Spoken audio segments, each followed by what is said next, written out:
ఇందాక లోకేష్ గారు చెప్తా, ప్రతి ఒక్కరికి ఇదే భయం ఉంది, మళ్ళీ రేపు పొద్దున వీళ్ళు వస్తే ఏం చేస్తారని. ఏమి చేయలేరు, రారు, ఏమి చేయలేరు. దానికి ప్రతి పెట్టుబడి పెట్టేవాడు, భూమి ఇచ్చిన ప్రతి రైతు, సెంటు భూమి ఇచ్చిన రైతు దగ్గర నుంచి 1,00,000 కోట్లు పెట్టిన మన లక్ష్మీమెట్ల గారి దాకా ప్రతి ఒక్కరు ఏమడుతుంది, they need stabilities. We have to commit ourselves. We will give stability for the 5 crore people of Andhra Pradesh. Through that we will stabilize our country, Bharat.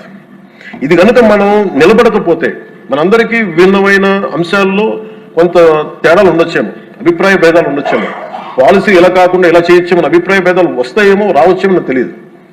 ఇప్పుడు దాకా రాలే, సంతోషం. రాకూడదని నేను కోరుకుంటున్నాను ఖచ్చితంగా.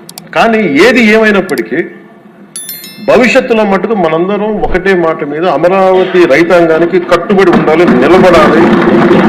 This is my commitment. This is what our commitment from Janasena party to our trusted honourable CM గారు శ్రీ నారా చంద్రబాబు నాయుడు గారికి. మనస్ఫూర్తి ఇస్ అవర్ కమిట్మెంట్.